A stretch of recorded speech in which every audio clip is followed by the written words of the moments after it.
Hello friend, welcome to my YouTube channel. अगर आप लोग हमारा चैनल को अभी तक सब्सक्राइब नहीं किए हैं तो कृपया ज़रूर मेरा यूट्यूब चैनल सब्सक्राइब कीजिएगा। हम लोग पर्यावरण अध्ययन का क्वेश्चन डिस्कशन कर रहे थे, तो चलते हैं हम नेक्स्ट क्वेश्चन पे, अगला क्वेश्चन पे। अगला सवाल है कि 140 सवाल है, पृथ्वी का तापमान वृद्धि का क्या प्रभाव पड़ेगा। जैसे आप लोगों को पता होगा कि हम लोग ग्लोबल वार्मिंग के कारण, कार्बन डाइऑक्साइड गैस या बहुत सारे पोल्यूशन के कारण पृथ्वी का तापमान धीरे धीरे बढ़ रहा है, तो उससे क्या प्रभाव पड़ेगा।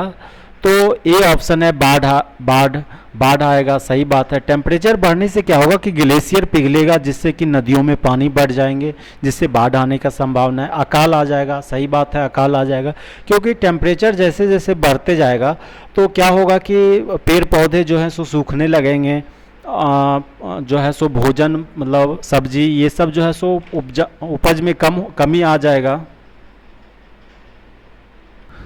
साइंटिस्ट के अनुसार पिछले 150 साल में लगभग 0.8 डिग्री सेल्सियस टेम्परेचर बढ़ चुका है धरती का।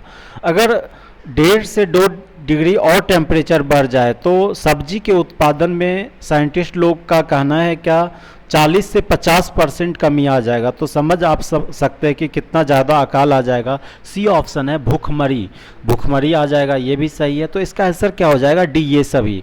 अगला क्वेश्चन पे चलते हैं। 141 क्वेश्चन है, पृथ्वी सम्मेलन कहाँ व कब हुआ था। तो पृथ्वी सम्मेलन जो है सो रियो डी जेनेरियो में हुआ था 1992 में। रियो डी जेनेरियो जो है सो ब्राज़ील में है, और इस बार का जो है सो ओलंपिक खेल भी रियो डी जेनेरियो ब्राज़ील में हुआ था। और ये पृथ्वी सम्मेलन जो है सो ये ग्लोबल वार्मिंग से रिलेटेड है। इसमें जो है सो मतलब सब देश को एक टास्क सौंपा जाता है कि कैसे पोल्यूशन को कम करना है, कैसे टेम्परेचर जो बढ़ रहा है इसको कंट्रोल करना है। तो इसका क्या आंसर हो जाएगा, रियो डी जेनेरियो 1992 ईस्वी।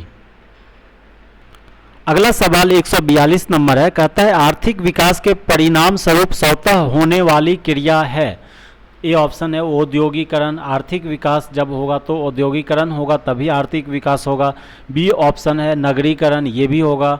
सी है वनोन्मूलन, मतलब वनों की कटाई, ये भी होगा। आर्थिक विकास होने से इंडस्ट्री लगेंगे, शहर बसेंगे, तो ये सब जो है सो सही आंसर है। तो इसका करेक्ट आंसर हो जाएगा डी ऑप्शन, ये सभी। इसका आंसर हो जाएगा डी, ये सभी। अगला सवाल है आर्थिक विकास के लिए वनोन्मूलन की आवश्यकता क्यों है। वनोन्मूलन का मतलब क्या होता है, वनों की कटाई। तो कृषि भूमि प्राप्त करने के लिए सही बात है कि आर्थिक विकास के लिए ये सब करना पड़ेगा। बी ऑप्शन है बढ़ती जनसंख्या हेतु तो आवास बनाने के लिए, ये भी सही है। सी ऑप्शन है उद्योग धंधों के स्थापना के लिए, तो ये भी सही है। तो इसका आंसर क्या हो जाएगा, डी उपयुक्त सभी। इसका आंसर हो जाएगा डी उपयुक्त सभी। अगला सवाल 144 नंबर है, वनोन्मूलन से वायुमंडल पर पड़ने वाला प्रभाव क्या है। तो ये ऑप्शन जो है ग्रीन हाउस प्रभाव उत्पन्न करने वाले गैसों की मात्रा में वृद्धि होगा। तो ये आंसर इसका सही हो जाएगा। वनोन्मूलन जो है सो कटाई मतलब पौधे कम हो जाएंगे तो CO2 की मात्रा बढ़ जाएगा, जिससे कि टेम्परेचर बढ़ेगा, तो उससे ग्रीन हाउस प्रभाव के कारण टेम्परेचर बढ़ेगा। तो आंसर ये हो जाएगा ए, इसका आंसर ए हो जाएगा। अगला सवाल है 145, खनन का पर्यावरण पर क्या प्रभाव पड़ता है। तो ए ऑप्शन है ध्वनि प्रदूषण में वृद्धि, सही बात है। ध्वनि प्रदूषण जो है सो मतलब खनन के लिए जो भी बड़े बड़े मशीन का यूज किया जाता है उससे ध्वनि प्रदूषण होता है। बी ऑप्शन है वायु प्रदूषण में वृद्धि, वायु प्रदूषण में भी वृद्धि होगा, क्योंकि जैसे पत्थर को जो है सो तोड़ने के लिए उससे धूल कण बहुत ज़्यादा निकलते हैं, तो ये सब से क्या होता है, वायु प्रदूषण होता है। सी ऑप्शन है वन संपदा नष्ट हो जाएगा, ये भी हो जाएगा। तो आंसर क्या हो जाएगा, ये सभी। इसका 145 का आंसर क्या हो जाएगा, ये सभी। अगला सवाल है 146 नंबर, औद्योगिकरण का पर्यावरण पर पड़ने वाला प्रभाव है। औद्योगिकरण से क्या पर्यावरण पर प्रभाव पड़ रहा है। ये है वायु प्रदूषण, सही बात है, वायु प्रदूषण हो रहा है। औद्योगिकरण से बहुत सारे इंडस्ट्रीज लग रहे हैं जिससे धुएं निकलते हैं। बी ऑप्शन है ध्वनि प्रदूषण, ये भी सही है, ध्वनि प्रदूषण बहुत बढ़ जाते हैं इसके कारण। सी है जल प्रदूषण, ये भी सही है, क्योंकि बड़े बड़े उद्योग से जो है सो पानी का बहुत ज़्यादा यूज होता है। पानी से उससे जो है सो बहुत सारे वेस्ट निकलते हैं उद्योग से, तो जल प्रदूषण भी होता है। तो ये भी सही है। तो इसका क्या आंसर हो जाएगा, ये सभी। अगला सवाल 146 है, औद्योगिकरण का पर्यावरण पर पड़ने वाला प्रभाव है वायु प्रदूषण, ध्वनि प्रदूषण, जल प्रदूषण। सॉरी, ये क्वेश्चन हो चुका है। सॉरी, अगला क्वेश्चन है 147, तकनीकीकरण से प्रभावित होता है सांस्कृतिक पर्यावरण, आर्थिक पर्यावरण, प्राकृतिक पर्यावरण। तो तकनीकी टेक्नोलॉजी से क्या हो गया, ये सारे चीज़ प्रभावित हुए हैं, सांस्कृतिक पर्यावरण, आर्थिक पर्यावरण, प्राकृतिक पर्यावरण। तो आंसर क्या हो जाएगा, ये सभी। अगला सवाल है 149 नंबर, सतत पारिस्थितिक विकास के लिए आवश्यक है, मतलब सतत डेवलपमेंट के लिए, कंटिन्यूअस डेवलपमेंट के लिए क्या आवश्यक है। तो मानव को भौतिकवादी विलासितापूर्ण जीवन शैली को त्यागना होगा। सही बात है, भौतिकवादी विलासितापूर्ण जीवन त्यागना होगा। बी ऑप्शन है, पर्यावरण के साथ घोर अन्याय एवं अत्याचार ना करना, ये भी सही है। पारिस्थितिक तंत्र को संतुलित बनाए रखना होगा। ये सारे ऑप्शन सही हैं सतत विकास के लिए। तो इसका आंसर क्या हो जाएगा, उपयुक्त सभी। इसका डी आंसर हो जाएगा, उपयुक्त सभी। अगला सवाल है 150 नंबर है, पर्यावरण प्रबंधक का कार्य है, पर्यावरण प्रबंध का कार्य है। तो ये ऑप्शन है, पर्यावरण एवं विभिन्न घटकों का अध्ययन। बी ऑप्शन देखते हैं, पर्यावरण के विभिन्न घटकों के मध्य संतुलन की अवस्था बनाना। तो पर्यावरण मैनेजमेंट, प्रबंधन का कार्य पूछ रहा है। तो क्या होगा कि पर्यावरण और विभिन्न घटकों के साथ बैलेंस बना के रखना जो है सो होगा। तो इसका करेक्ट आंसर हो जाएगा बी, पर्यावरण के विभिन्न घटकों के मध्य संतुलन की अवस्था बनाना। अगला सवाल 121 नंबर है, सीएफसी का आविष्कार किया। सीएफसी क्या होता है, सीएफसी जो है पूरा नाम होता है क्लोरोफ्लोरोकार्बन, और ये जो है सो अमेरिका के साइंटिस्ट ने इसका आविष्कार किया। ये जो है सो मेन रिस्पॉन्सिबल होता है ओजोन परत को जो है सो डेप्लीशन करने के लिए। क्लोरोफ्लोरोकार्बन जो है सो मतलब बहुत ही ये जो है सो काफ़ी इन्वायरमेंट पे जो है सो प्रभाव कर रहा है। अब जो है सो सारे देश इसका जो है उपयोग धीरे धीरे कम कर रहे हैं। अगला सवाल है 122 नंबर है, बहुत महत्वपूर्ण है, एग्जाम में आने की ज़्यादा संभावना है।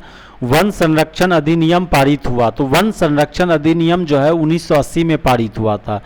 तो आंसर हो जाएगा सी, 1980 में। वन संरक्षण अधिनियम कब पारित हुआ, तो 1980 में पारित हुआ था। आंसर हो जाएगा सी। अगला क्वेश्चन है, राष्ट्रीय पर्यावरण ट्रिब्यूनल एक्ट पारित हुआ। तो राष्ट्रीय पर्यावरण ट्रिब्यूनल का एक्ट जो है पारित हुआ था 1995 ईस्वी में। तो कब हुआ था पारित राष्ट्रीय पर्यावरण ट्रिब्यूनल, 1995 में। तो आंसर हो जाएगा डी, 1995। अगला सवाल 124 है, वन्य जीव संरक्षण अधिनियम पारित हुआ। तो वन्य जीव संरक्षण अधिनियम जो है 1972 में पारित हुआ था। वन्य जीव संरक्षण अधिनियम 1972 में पारित हुआ। यहाँ पे आप कंफ्यूजन करिएगा कि वन्य जीव संरक्षण अधिनियम और वन संरक्षण अधिनियम दोनों अलग अलग है। वन संरक्षण जो है सो सिर्फ वनों के संरक्षण के लिए नियम था, और वन संरक्षण अधिनियम 1980 में आया, और वन्य जीव संरक्षण जो है 1972 में आया। आप ऐसे याद रख सकते हैं कि जीव के लिए जो है नियम जो है पहले आया, वन्य जीव के लिए पहले आया 1972 में, और वन संरक्षण के लिए जो है 1980 में अधिनियम आया था। अगला सवाल है 125 नंबर, जल प्रदूषण नियंत्रण व निवारण अधिनियम पारित हुआ। तो जल प्रदूषण नियंत्रण एवं निवारण अधिनियम 1974 में पारित हुआ। तो आंसर हो जाएगा बी ऑप्शन, 1974 ईस्वी में। 126 क्वेश्चन है, वायु प्रदूषण नियंत्रण व निवारण अधिनियम पारित हुआ। तो वायु प्रदूषण नियंत्रण निवारण अधिनियम जो है सो 1981 में पारित हुआ था। 1981 में जो है वायु प्रदूषण नियंत्रण अधिनियम पारित हुआ था। जल प्रदूषण नियंत्रण का पारित हुआ था, तो 1974 में पारित हुआ था। वन्य जीव संरक्षण अधिनियम का पारित हुआ था 1972 में। वन संरक्षण अधिनियम का पारित हुआ 1980 में। ये सारे आपको याद रखना है, एग्जाम में आने की बहुत संभावना है। अगला सवाल है, पर्यावरण अधिनियम कब पारित हुआ। तो पर्यावरण अधिनियम जो है सो 1986 ईस्वी में पारित हुआ था। पर्यावरण अधिनियम 1986 ईस्वी में पारित हुआ था। अगला सवाल है 129 नंबर, जल संरक्षण की महत्वपूर्ण विधि है। ये ऑप्शन है, जल की उचित वितरण व्यवस्था, बी ऑप्शन है अपशिष्ट जल का शोधन, सी ऑप्शन है भूमिगत जल का विवेकपूर्ण। तो ये सारे जो है सो जन संरक्षण का महत्वपूर्ण विधि है। तो आंसर क्या हो जाएगा? डी उपयुक्त सभी। इसका आंसर क्या हो जाएगा? डी उपयुक्त सभी। अगला सवाल है जल प्रदूषण को रोकने की भौतिक रासायनिक विधि है। तो जल प्रदूषण को रोकने के लिए कौन सा रासायनिक विधि है? ए ऑप्शन है आयन विनियम, ये बी ऑप्शन है ओजोनीकरण, सी ऑप्शन है क्लोरीनीकरण, डी ऑप्शन है उपयुक्त सभी। तो आयन विनिमय करने से क्या होता है कि जो भी बैक्टीरिया होता है, जो भी मतलब जहरीला जो बैक्टीरिया होता है जो ह्यूमन लाइफ को मतलब बीमार कर देता है, वो सारे उसको मार देता है। बी ऑप्शन है ओजोनीकरण। ओजोनीकरण से भी जो है सो जल प्रदूषण को हटाते हैं, जो भी बैक्टीरिया है उसमें मार देते हैं। जैसे आप पानी का बोतल खरीदते होइएगा तो उसमें लिखा रहता है ओजोनाइज, मतलब ओजोनीकरण करता है, जिससे कि पानी जो है सो जो भी बैक्टीरिया रहता है वो मर जाता है और पानी हल्का मीठा हो जाता है। सी ऑप्शन है क्लोरीनीकरण।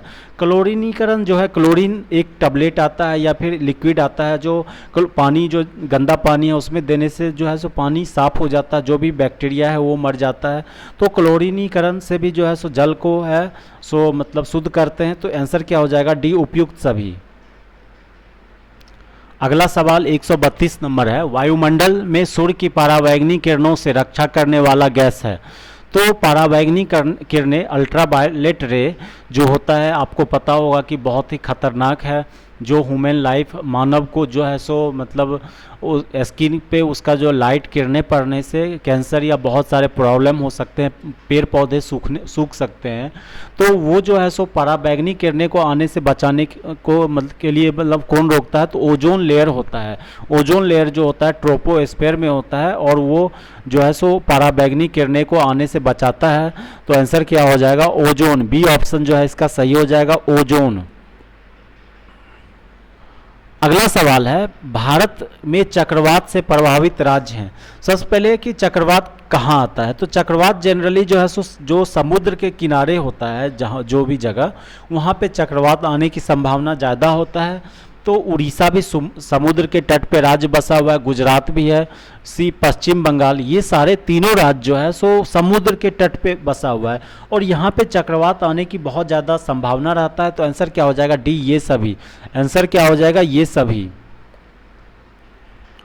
अगला सवाल 135 नंबर है क्योटो प्रोटोकॉल के अनुसार कब तक ग्रीन हाउस गैस में कमी का प्रस्ताव है? तो सबसे पहले आपको पता होना चाहिए कि क्योटो प्रोटोकॉल होता क्या है। क्योटो प्रोटोकॉल जो है सो बहुत सारे देश, लगभग 180-90 देशों का एक समूह है, जिसमें ये डिसीजन लिया गया था कि हम जो है सो ग्रीन हाउस गैस को कमी करने के लिए ये करेंगे। जो भी विकसित देश है जैसे अमेरिका और भी जो भी देश, जापान, ये सब डेवलप कंट्री हो चुका है, तो वो मतलब बताया था कि हम टेक्नोलॉजी देंगे जिससे कि आप ऐसे करोगे तो ग्रीन गैस हाउस कम होगा।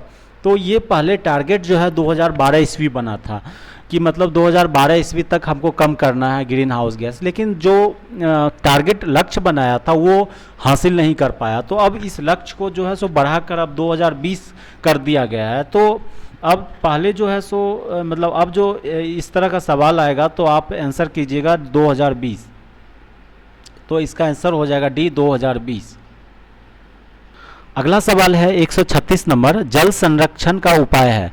जल के अपव्यय को रोककर, मतलब जल के बर्बादी को रोककर, जल प्रदूषण पर रोककर, जल के प्राकृतिक स्रोतों का संरक्षण करके। तो ये तीनों जो ऑप्शन दिया हुआ है ये सारे जल संरक्षण के उपाय हैं। तो क्या हो जाएगा आंसर? डी ऑप्शन इसका सही हो जाएगा, उपयुक्त सभी।